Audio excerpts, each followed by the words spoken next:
جب تک آپ زندہ ہیں اللہ تعالیٰ نے آپ کو مہلت دی ہوئی ہے. جب تک آپ زندہ ہیں اللہ تعالیٰ آپ سے مایوس نہیں ہوگا. اس کا اور آپ کا تعلق سزا اور جزا سے ہٹ کے کچھ اور بھی ہے. اس نے اپنے 99 نام آپ کو کیوں عطا کیے تھے؟ تاکہ آپ الجبار القہار پہ ہی نہ اڑے رہیں بلکہ اپنے رب کو سمجھنے کی کوشش کریں. اللہ تعالیٰ ہمارے لیے کون ہے اور ہم اللہ تعالیٰ کے لیے کیا ہیں؟ قرآن میں اللہ تعالیٰ نے 4 دفعہ قسم اٹھا کر فرمایا ہے کہ اس نے انسان کو احسان تقویم سے پیدا کیا ہے، بہترین سانچے میں پیدا کیا ہے. اس کو اللہ نے اپنے ہاتھوں سے بنایا ہے. جس شہر کو اتنے پیار سے بنایا جائے کیا ذرا ذرا سی باتوں پہ اس کا مالک اس کا ناپسند کرنے لگے گا؟ ہم نے دراصل کبھی اللہ تعالیٰ کو سمجھا ہی نہیں ہے. آپ نے کبھی مولود بچے کو ہاتھ میں پکڑ کے دیکھا ہے؟ وہ اتنا چھوٹا، اتنا نرم و نازک ہوتا ہے کہ لگتا ہے کہ زیادہ زور سے چھوا تو اس کی جلد پہ نشان پڑ جائیں گے، ہاتھ سے پھسلا تو پھسلا جائے گا. اللہ تعالیٰ نے آپ کو بھی کبھی ایسے ہی بنایا تھا اپنے ہاتھوں سے، اتنے ہی نازک اور احساس، چھوٹا اور معصوم. آپ میں اللہ نے اپنی روح میں سے پھونکا تھا، آپ کو اپنی فطرت پہ تخلیق کیا تھا. جب اللہ تعالیٰ نے ایک نازک بچے کی صورت آپ کو اس دنیا میں بھیجا تھا تب آپ اپنی حفاظت اور خیال کے قابل نہیں تھے. تو اس نے آپ کو آپ کے ماں باپ کے حوالے کیا بطور امانت. کیوں کسی کا بچہ مر جائے تو ماں باپ کو لوگ تسلی دیتے ہوئے کہتے ہیں کہ اللہ کی امانت تھی تو اللہ نے لے لی، کیونکہ آپ واقعی اپنے ماں باپ کے پاس اللہ تعالیٰ کی امانت کے طور پہ سونپے گئے تھے. اللہ تعالیٰ نے آپ کے ارد گرد ایسے لوگ بنائے جو آپ کی حفاظت کریں اور آپ کے نگہبان بن جائیں. اللہ تعالیٰ نے ان لوگوں کے دلوں میں آپ کے لیے محبت بھی ڈال دی تاکہ وہ آپ کا خیال خوشی خوشی رکھ سکیں. آپ ان کے پاس اللہ کی امانت تھے اور جب وہ پورے ہو جائیں گے تو اللہ انہیں آپ کے پاس بطور امانت سونپ دے گا.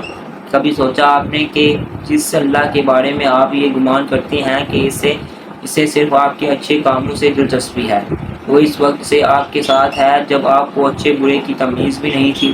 آپ بچپن سے اب تک اس کی نظر پہ رہے ہیں. اپنے اچھے برے اعمال کے باوجود اتنے برس اس نے مختلف انسانوں سے آپ کا خیال رکھوایا ہے اور آپ آج کے ایک سالم وجود کے ساتھ بیٹھتے ہی کتاب پڑھ رہی ہیں تو آپ کو اس مقام تک اللہ تعالیٰ نے لے کر آیا ہے. جیسے جیسے آپ بڑے ہوئے آپ کے مسئلے بدل گئے، آپ کو احساس بھی نہیں ہوا اور آپ کے بہت سے مسئلے اللہ تعالیٰ حل کرتا رہا اور اس کے حکم سے ارد گرد کے لوگ کرتے رہے، مگر پھر آپ کے دل پہ زنگ لگنے لگا. آپ کہیں بھٹکے، کبھی واپس آئے، کبھی اس سے غافل ہوئے، کبھی اس کو یاد رکھا، لیکن اللہ تعالیٰ کبھی آپ کو نہیں بھولا. آپ اپنی زندگی میں جتنے بھی امتحانات سے لڑے ہیں اللہ تعالیٰ نے آپ کی کوشش ہر دفعہ دیکھی ہے. اس نے آپ کو تکلیفیں اٹھاتے بھی دیکھا ہے اور آپ کے ہر دکھ کا گواہ بھی ہے. ہم نے کبھی ٹھیک سے اللہ کو سمجھا ہی نہیں ہوتا، اس لیے ہم خود کو سمجھ نہیں پاتے. ہم سمجھتے ہیں کہ ہم اللہ سے صرف اپنے نیکیوں کی وجہ سے کنیکٹ ہوتے ہیں، باقی ہمارے احساسات، خواہشات، دل میں چلنے والے خیالات، معصوم حسرتیں، یہ سب اللہ تعالیٰ کا فیلڈ ہی نہیں ہے. یہ سب اللہ تعالیٰ کا فیلڈ ہی نہیں ہے. اس کو تو اللہ تعالیٰ سمجھتا ہی نہیں، اس کو تو اللہ تعالیٰ سمجھتا ہی نہیں ہے. وہ تو بس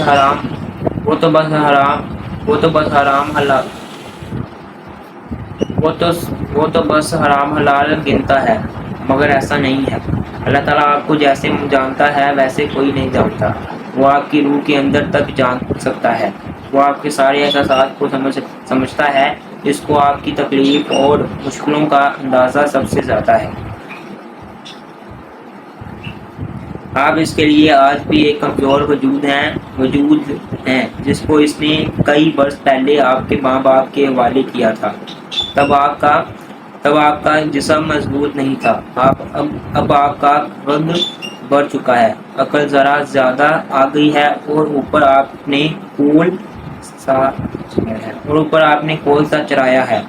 لیکن جس رب نے اتنی بڑی کائنات بنائی ہے اس کے لیے آپ کا 1 فٹ سے بڑھ کے 5-6 فٹ کا ہو جانا کیا معنی رکھتا ہے؟